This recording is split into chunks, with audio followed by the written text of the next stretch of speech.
And welcome everybody to another episode of The Most Important Conversations. As usual, I'm here with Jenna Smith and my co-host, and we are talking about relationship-related stuff, transformational relationship-related stuff. Jenna, how you doing today?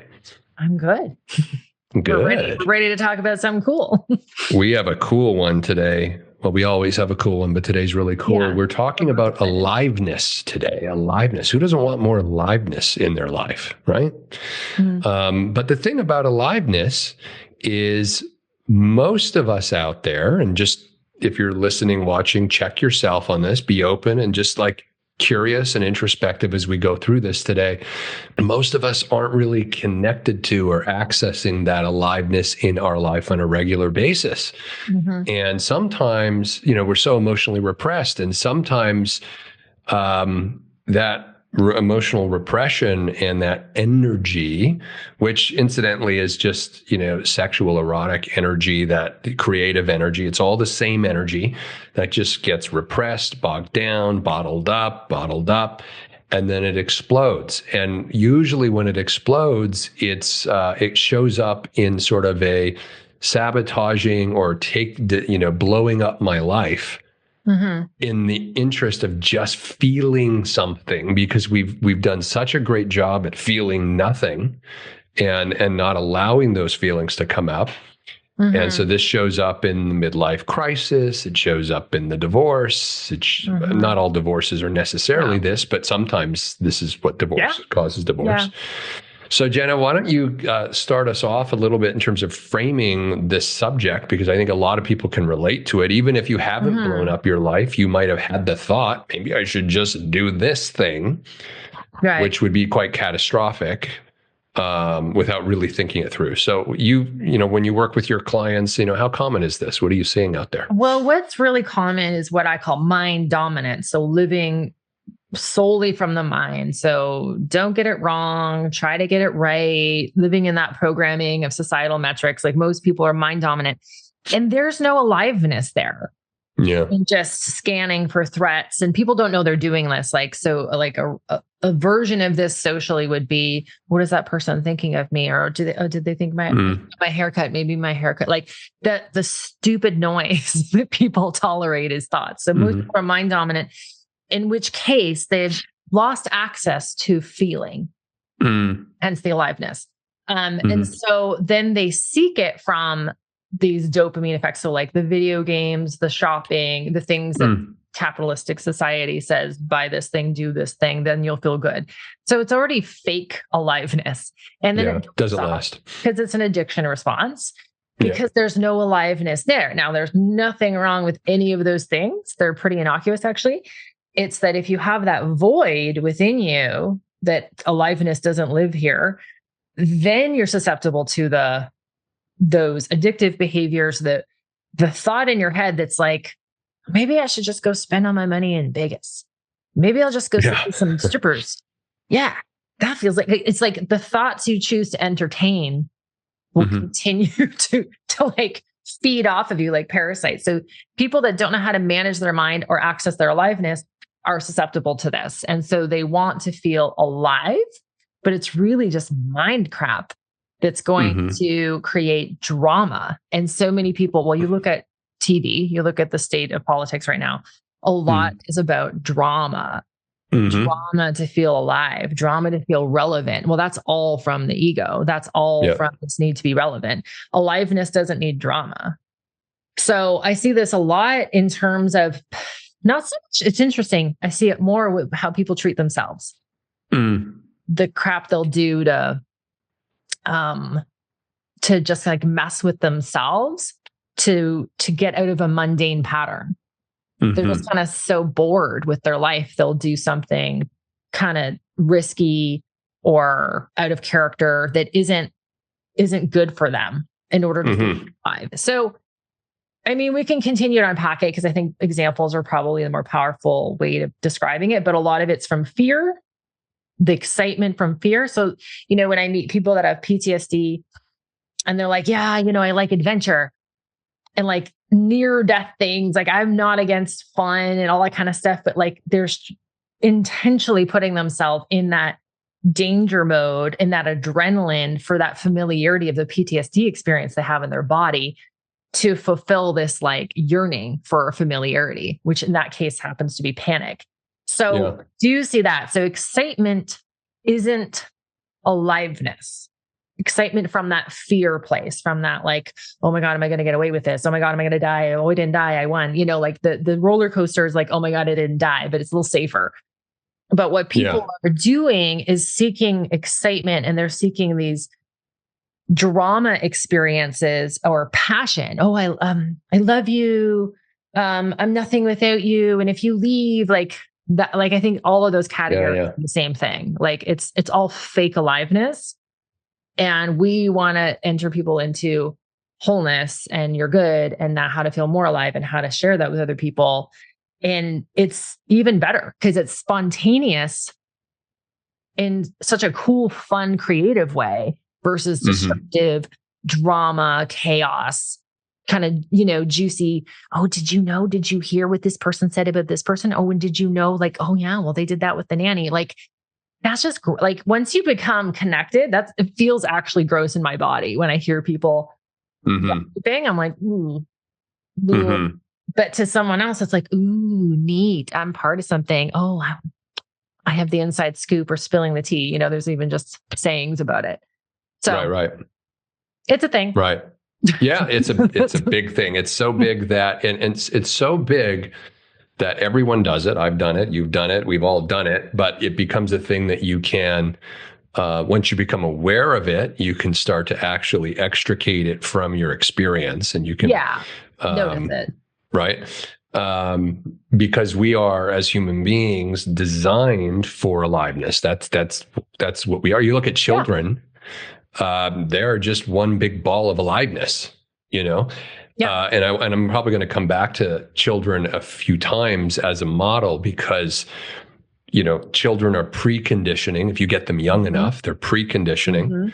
So they're not trapped in the disease to please and the validation matrix and all of these kinds of things that as we become conditioned, and then our conditioning becomes like that prison, that cognitive and emotional and energetic prison cell that we're afraid to leave. So we have to keep doubling down and reinforcing it and barring the doors. And, you know, that becomes sort of what's metaphorically going on as we get older, which is why typically, it's not absolutely, but typically the older people get, the more conservative they get in terms of taking risk, trying new things, you know, putting themselves in situations until this volcano of suppression and repression finally explodes, and then it shows up as, you know, blowing up my life. And this is a nuanced conversation, which we're going to get into a lot of the details after the break, but it's a nuanced conversation because it doesn't mean that it's not about the things that people are doing when they are blowing up their life, because you could do those things from a place of high intentionality, high creativity, and then there'd be no problem, right? It's really, we're talking about, you ever have a hair that's just like sitting there all the time? Anyway, I'm like, where is that thing? And then you know, so it's not the things themselves, it's really where we're coming from in the doing of the things. So that's going to be an important distinction that we're going to drill into when we kind of really talk about this today, because I don't want anyone hearing what we're talking about and thinking, you know, because someone chose to do this or that, the strip club, you know, you could go to a strip club with intentionality. Totally. Right. But most people don't. Well, it's the getting away with, and it's the sneaky in the corner thing. And it's the, you know, I'm just going to spend all the money in our mortgage and remortgage the house and buy this boat. You know, it's just like, that's that stuff. Well, I think a lot of it too, just as we kind of go to the break here in a minute, but I think a lot of it too is people's lives are so not what they desire them to be. And that's an important word there, because we're so disconnected from desire. And so that desire comes up. And so what happens is we get into these sort of fantasies Our imagination turns on, which is something that we all have and used quite effectively as children. And then we're told, don't do that. Don't. Well, then we start worrying instead of imagining. Yeah. We start worrying instead of imagining. And our worry is usually how to protect my perfectly balanced life that we've boarded ourselves into versus creating something new. And so, and because we've repressed everything for so long, eventually it just shows up and we're like, where did that come from? This is why you see, in some relationships where someone will blow it up by having an affair or, going and gambling all the money away, like you say, or doing, or buying a car and showing up, and then the partner's like, what the hell are you doing? So this is why these sort of extreme some form things. of an agreement. Like a lot of people they'll usually blame the person that has the affair. But in reality, there's some agreement that was already not adhered to within the relationship that someone else, like whether they just check out entirely, never come home anymore, never check in, like something else has already happened in the relationship. So it doesn't even have to be so overt.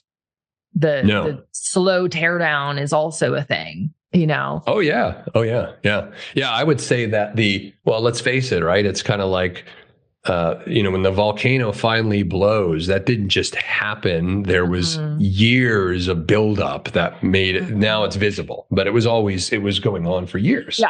And lack of communication. I think I want to lean in on communication, like early stage communication, but for another show. Because this is about excitement and aliveness and how to manage that, if that's what you're seeing in your life, or if that's what you're seeing with your friend or your partner, like that.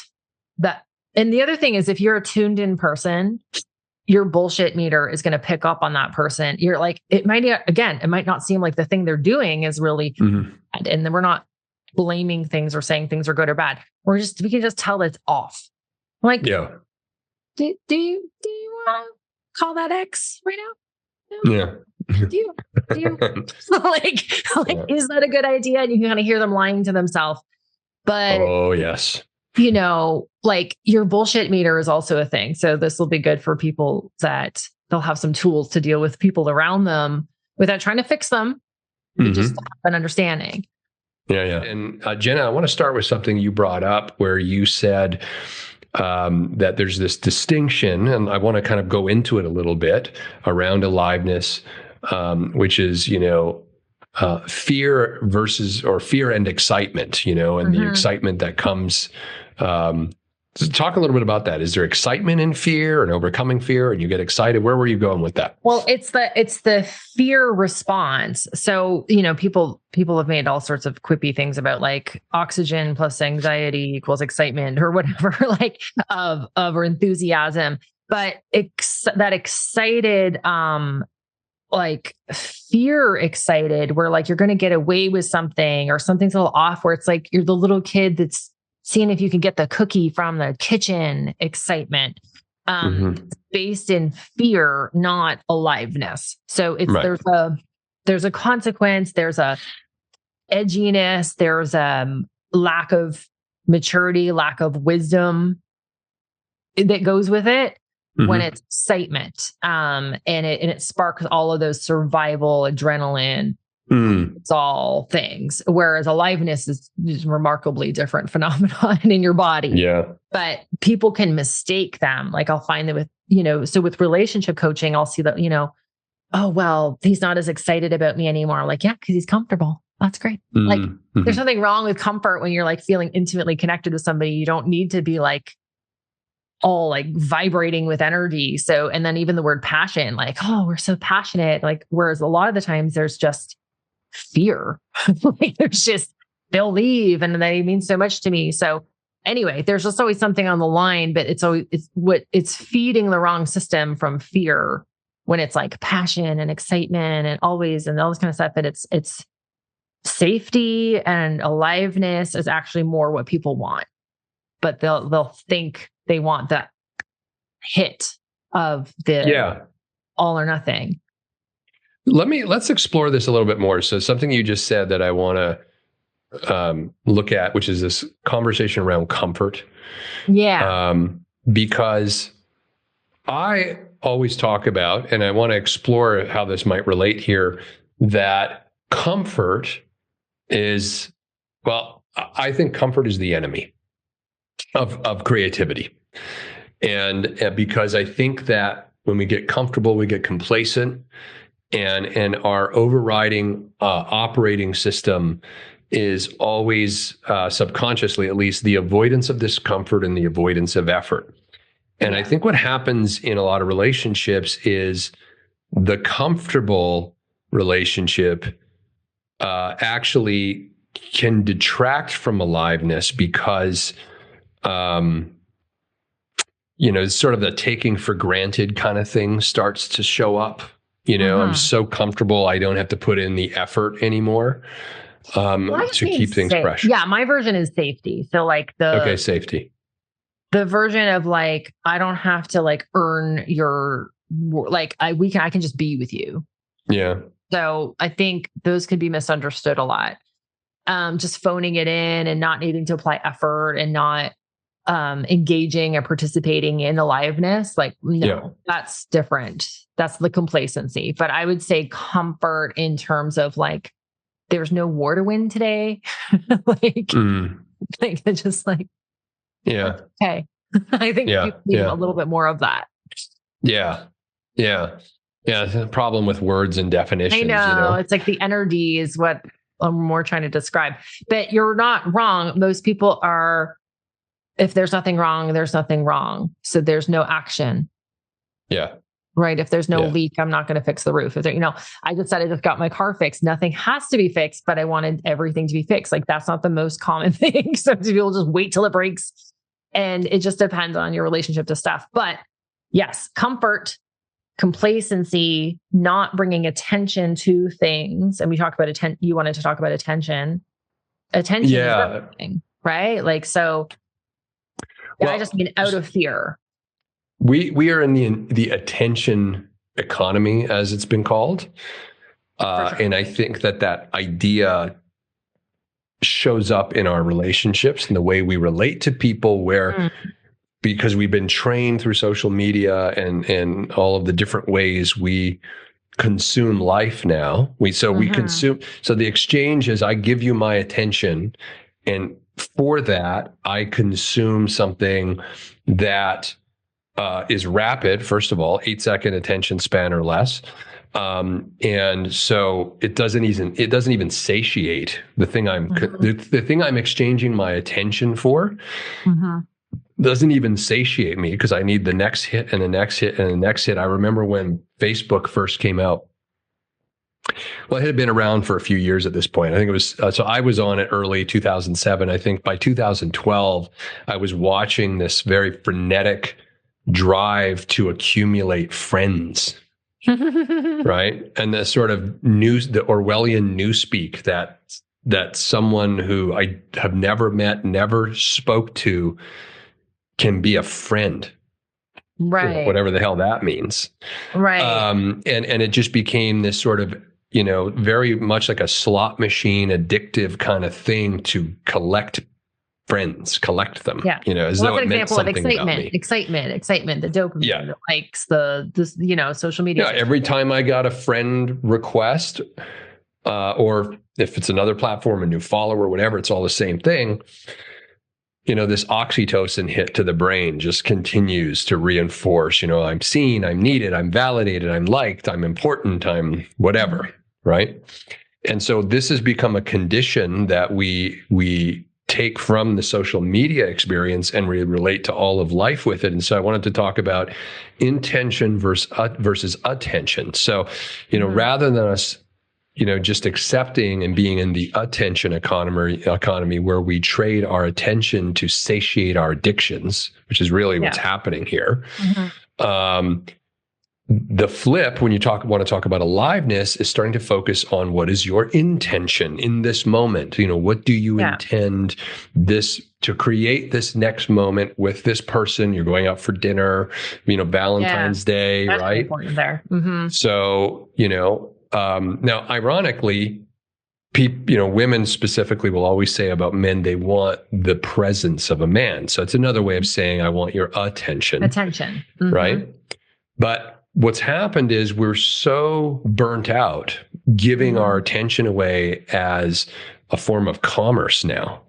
Yeah. That I think it's starting to detract from relationships. It's like, I've just been giving my attention all day to social media. Now you want it? It's like, I think this is going on in the background. I don't think people are actually cognizant of this, but if you think of what we do, everything we do is some form of energy exchange. So if I'm giving my attention to someone, this is an energetic, bargain. Or agreement that's going on here. And so now suddenly I'm in a relationship and now you want my attention. So, well, and I just want to add the word presence. Yeah. Different than attention. Yeah. Because what people can discover is that you can fill up in presence with another person, in presence with a generative activity. Yeah. That invitation needs to be made. And I was like, well, let's talk about that at the takeaway part, because how can you access presence, genuine presence, where you're not tending to as a willpower thing, as a force thing, it's a mind dominant left brain centered thing that will make you tired. And then you just want to have fun or dink around with a video game or something. Like there's just the desire for not having to work hard is really organic. And like, oh, now I'm with you and now you need my attention. But if you're present, it's not taking anything from you. Well, this is what I wanted to give people a new little definition here. So we're in the attention economy. Presence is attention with intention.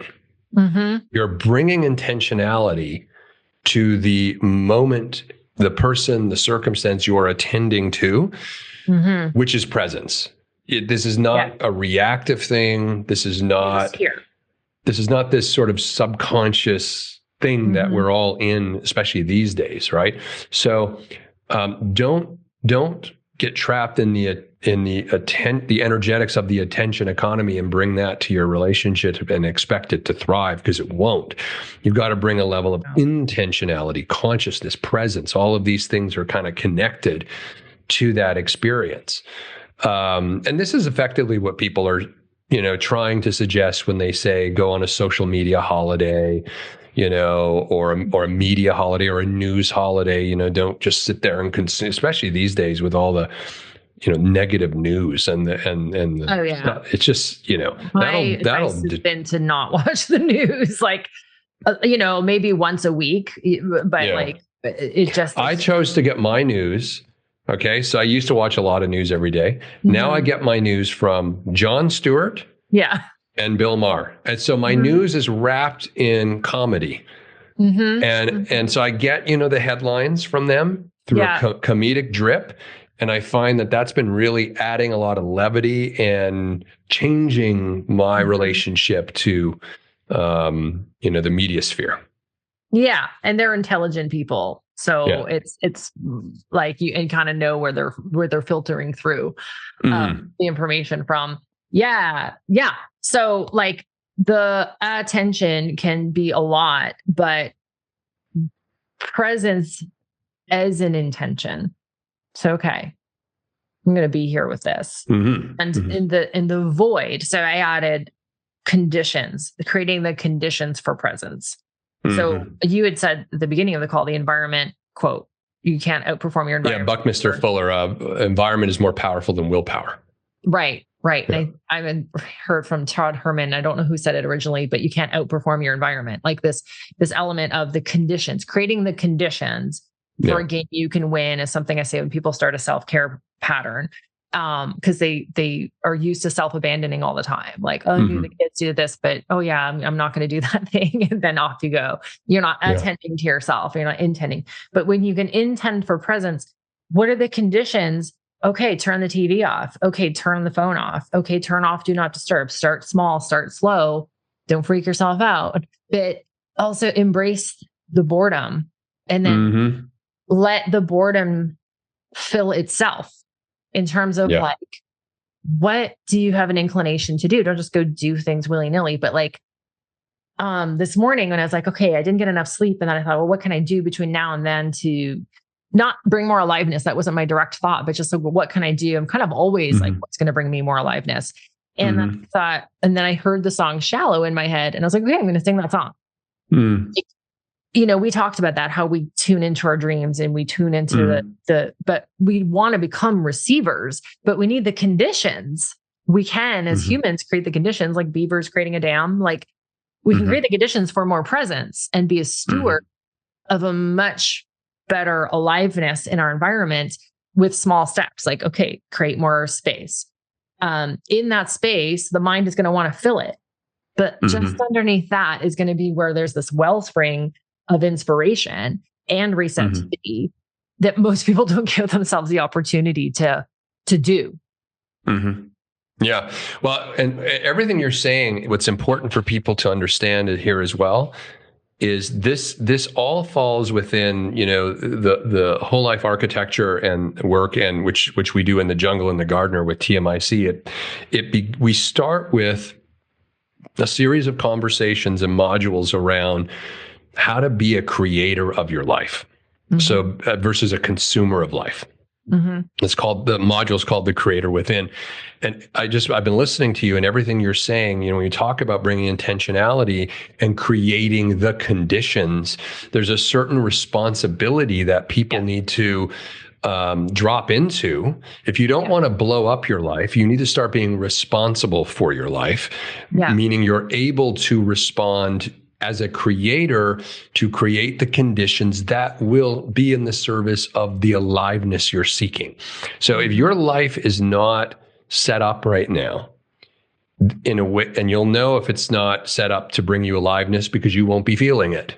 So you likely have all kinds of conditions that you subconsciously, unconsciously habituated, set up. It's maybe they gave you aliveness 20 years ago, but you're still doing it and it's just not giving you aliveness anymore. That's possible. Yeah. Or maybe it never gave you aliveness, but it was the right thing to do.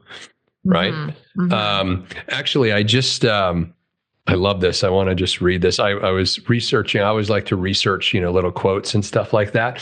And a nice Nin, you know, so we deal with relationships, sex and relationships, but what a brilliant writer she is. And she wrote, life shrinks or expands in proportion to your courage. Now, what's the courage? The courage would be to create, to step out of your comfort zone, your conditioning. Right. So your life, she says, your life is determined by the amount of courage that you have. She says, we don't see things as they are, we see them as we are. So if you're not experiencing aliveness, you're not alive. You're experiencing life as you are. And so if you're not experiencing aliveness, there's something to look at within you. We blame the other person, we blame the circumstances, and then we blow up our life. How you know you're not being responsible is the amount of blame and complaint that's happening in your language and in your mind noise. It requires a level of responsibility to be a creator. I always say to people that, you know, people are saying, oh, I want freedom. People don't want freedom. Whatever they think freedom is today, for the most part in our culture, what they're really saying is I want license. I want the ability to do anything I want with no responsibility or consequences tied to it. That's license. That's not freedom. Because true freedom is when you take full responsibility for everything in your life. You're always winning the game you're playing. You just don't know you're playing a game. And you step into your power, not as a consumer of what is, because that's not going to give you aliveness. You instead stand in your power and step into that power as a creator.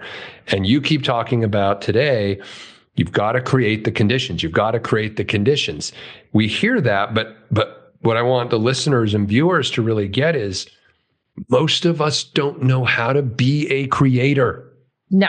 We were that was beaten out of us by, maybe kindergarten for sure, by grade 1, creativity was reduced to, oh, nice finger painting, Johnny and Sally, right? And that's why we actually even make the mistake of thinking of creativity as something that you produce, like art. Yeah. And that is a form of creativity.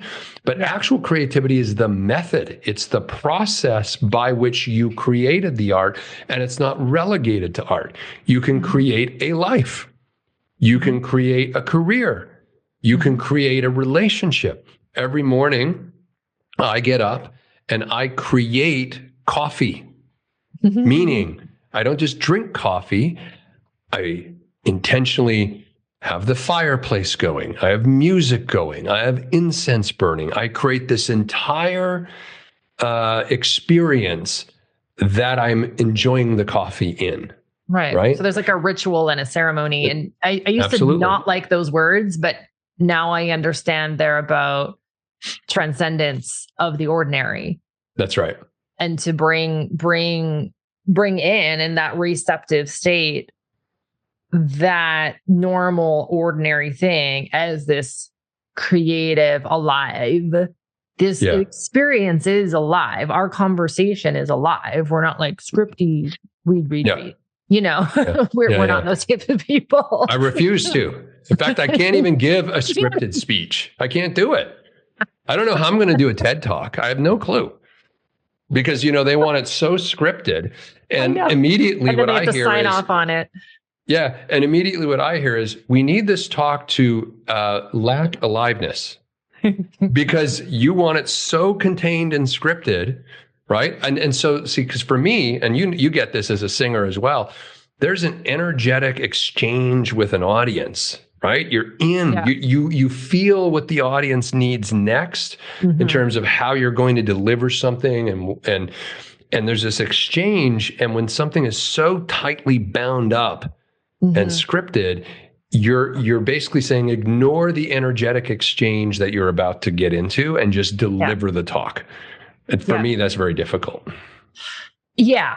So ritual and ceremony, being raised Roman Catholic and having things be all like, listen to the guy at the front of the room and then you'll go to heaven or whatever, or be a good person. I was just like, I didn't buy it, but I love, congregation, the congregation. So when I actually take the sacred back into these practices, I'm like ritual, ceremony, consciousness, like consideration. So a lot of things for relationships, I would say for my own relationship, it's like consideration is one of those main things. Like, did you consider me in that? I'm a different human entirely. You know me. Yeah. Having a different experience. I considered. Shows love, right? It shows intentionality. It shows intentionality. Yeah. Bringing that into our own lives is the first place to start. Yeah, absolutely. So if you're listening and watching and you're like, this sounds interesting, but I don't know where to start. Well, this is where the Jungle and the Gardener program might be something for you, because the whole thing about that program is we teach the participants how to become creators of their own relationship. And what does that actually mean? And most of the work is focused right on you. It has nothing to do with the other person. Yeah. We think that reality. It's like, I got to fix my relationship. Okay. Look at yourself. What do you mean? It's them. Nope. Yeah. Whenever there's blame, I would say another place to start, I give my clients, is a self-anthropology assessment. Like, pretend like you're in your own documentary and you're just like, what brings you aliveness? What makes you feel like you? What makes you feel like crap? Oh, when I like stayed up till 2 watching the next show on Netflix, then I didn't feel good the next day.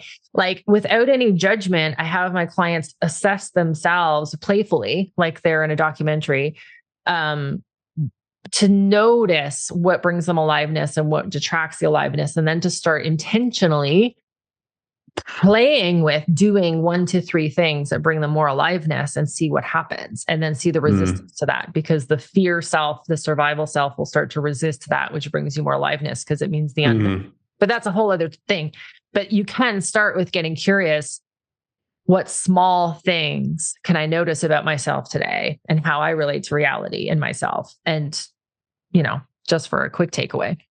Yeah. This isn't about solving or fixing you. This is about you getting curious about who you authentically are.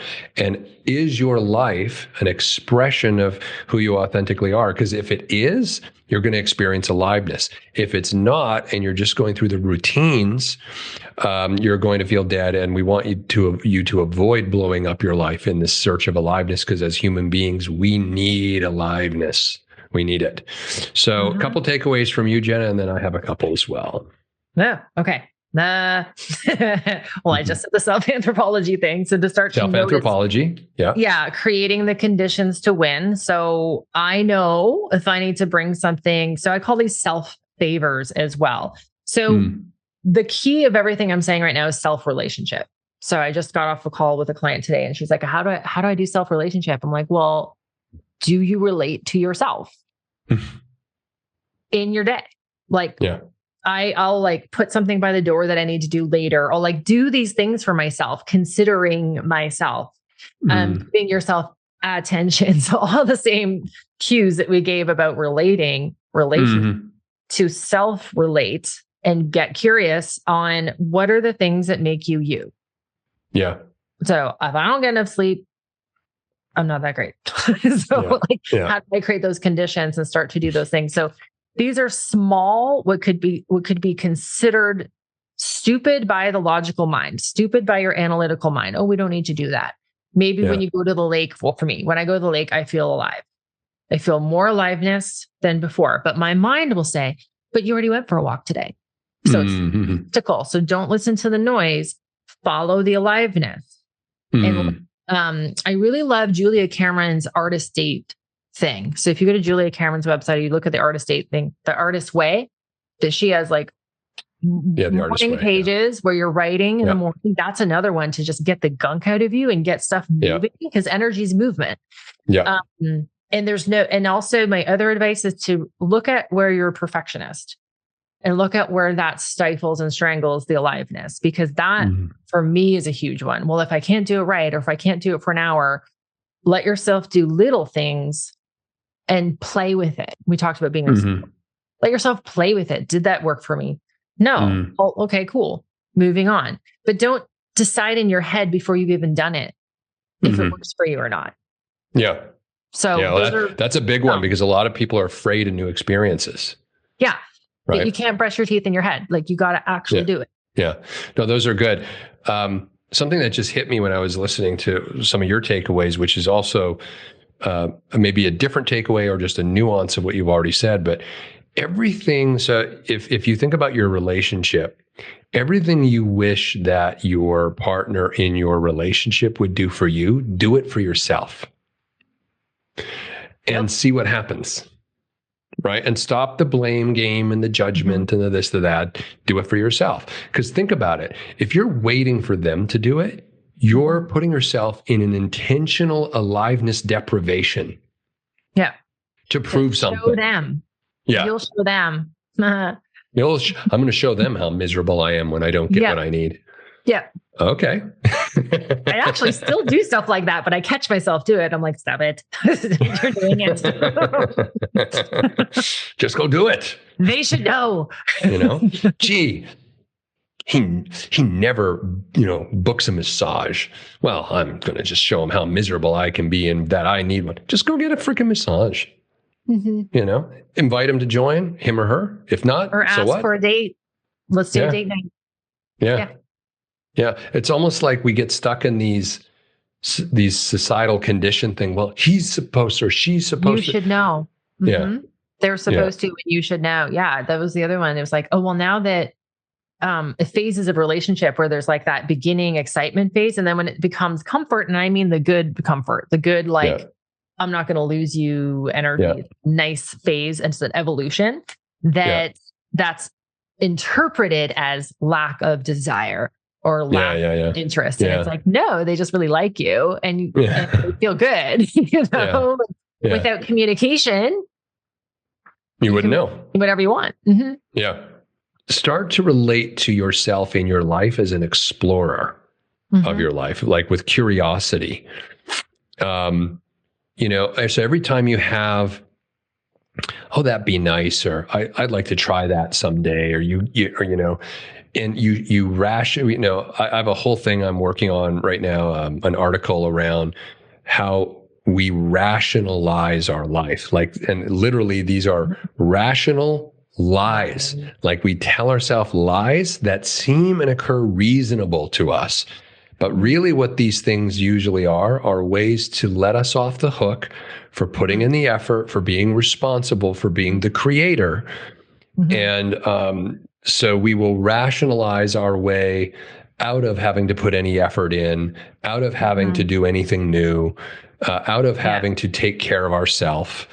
You know, and it's just, I think a lot of people are just trapped and relegated in a state of being still very, really a lot like children. It's like, when we were young, our parents took care of us. They knew what we needed, and they were, and then we take that same thinking into our relationships. Well, they should know, they should do this for me.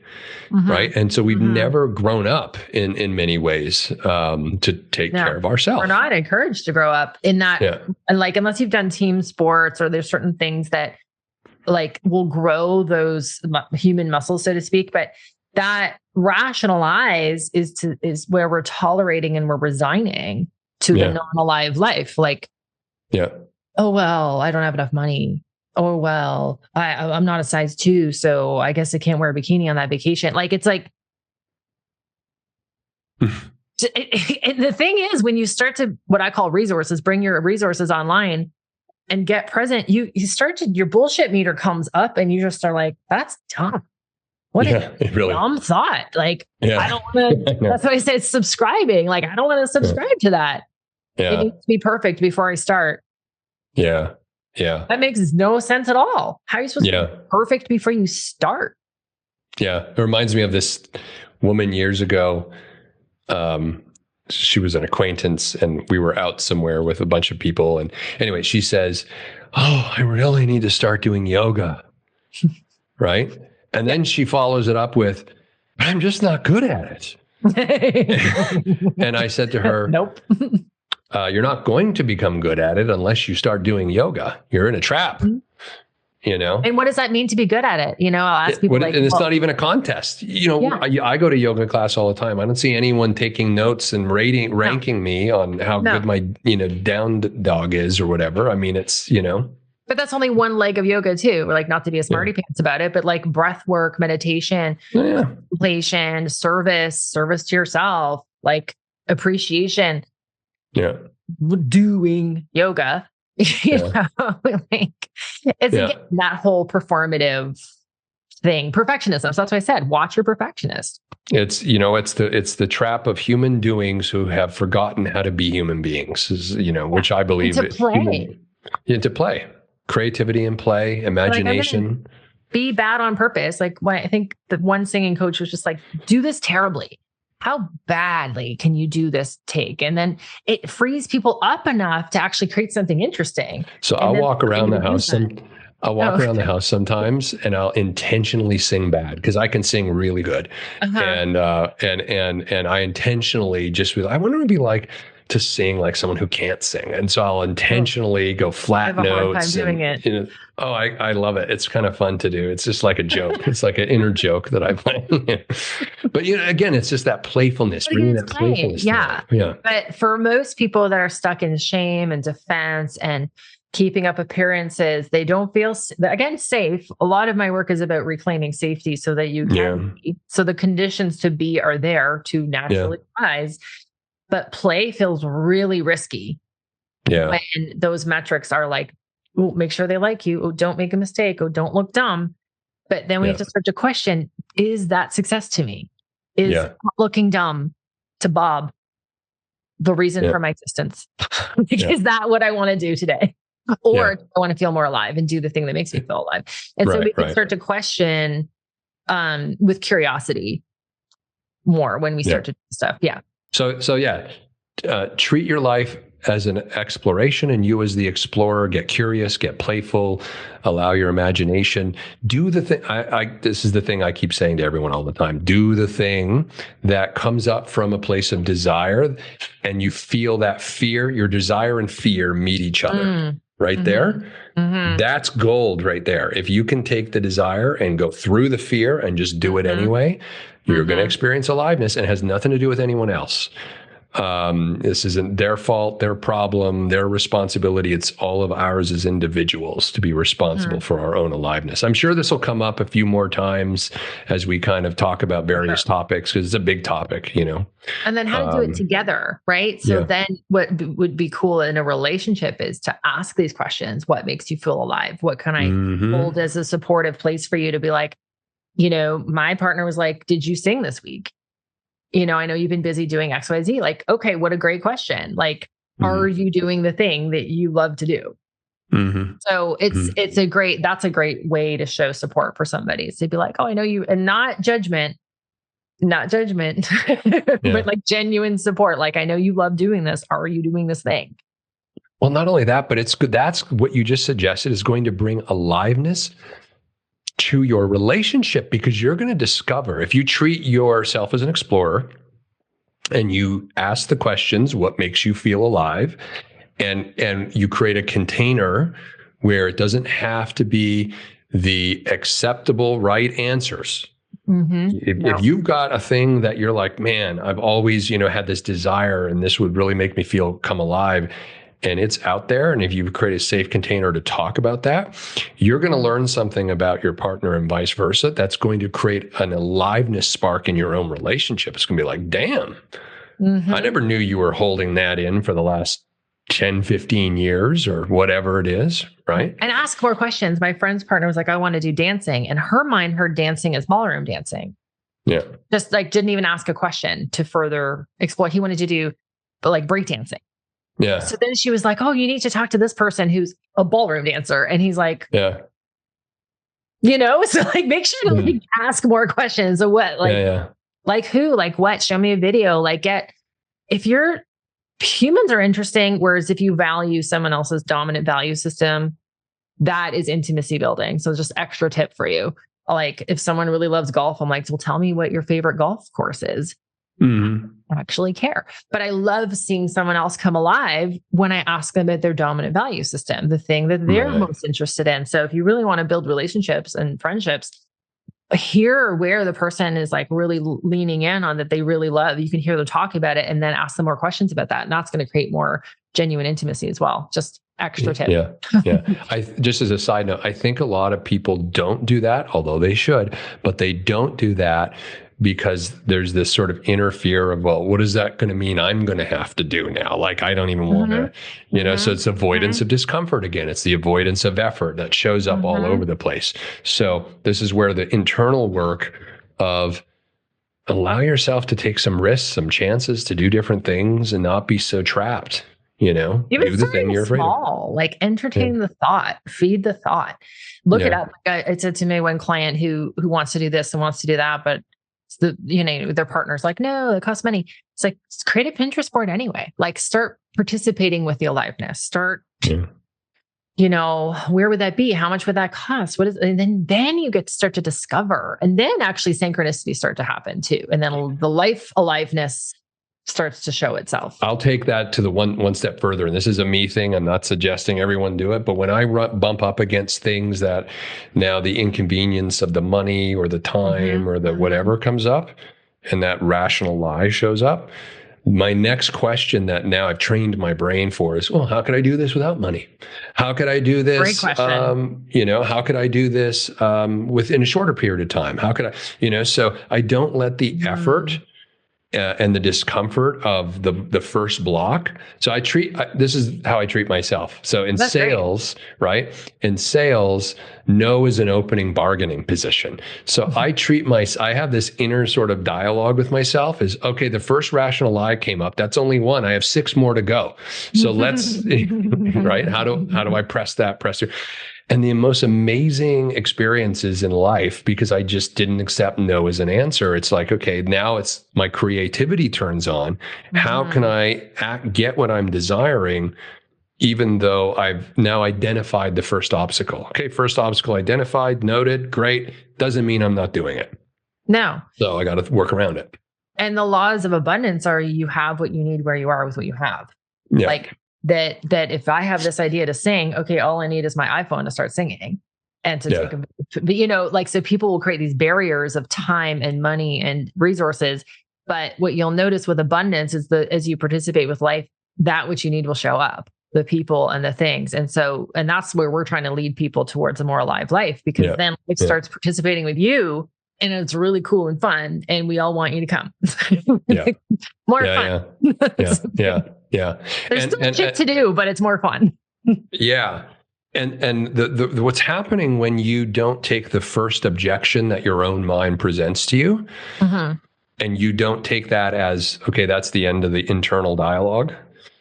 What happens is you say, no, I'm still committed to doing it. So you start to get curious. You become the explorer. You start to create, how could I do it in spite of that block that just came up in my head? And so the manifestation piece is that you then start to retrain your perceptual filter to look for things and see things in your environment that would allow you to access that experience that you wouldn't have seen if you just took no as the first answer. Right? And it occurs to you as magical. It's like, oh my God, suddenly I'm able to do that. Yeah, you always were. It's just you took no as the final answer before. So you didn't go further. Right? Most people will stop there and they won't question it. So starting to question things, like, be that annoying to what age is that where kids ask all the questions? What is that? And why is that? I don't know, 2 or 3, something like that. Start to do that. Maybe not be that again. Even though your parents chastised you and told you not to do that. My mom told me I was the worst for that. She's like, I could not shut you up asking questions. And look at you now. The most important conversation. Isn't that something? That's funny. All right, everybody, we're going to wrap it up. We went a little longer, but I think it's a good conversation. It's an important one too. So hopefully you got some value out of that. Thank you for tuning in, watching and listening. We will see you again on the next episode of The Most Important Conversations. My mom can't even listen to this show, by the way, because she's like, I had enough of that by the time you were 7. So anyway, all right, everybody, we'll see you next time. That concludes this episode of The Most Important Conversations. This in-depth conversation could set you on the path to self-improvement, which is essential if you want to be an effective leader and take meaningful action in your life. If you enjoyed this episode and want more of these stimulating discussions, you can find them at tmicglobal.com. Remember, the world is at a crossroads right now. You can't afford to waste this opportunity to take charge of your life, build meaningful relationships with others, and co-create a brighter tomorrow. Thank you for listening. See you on the next one.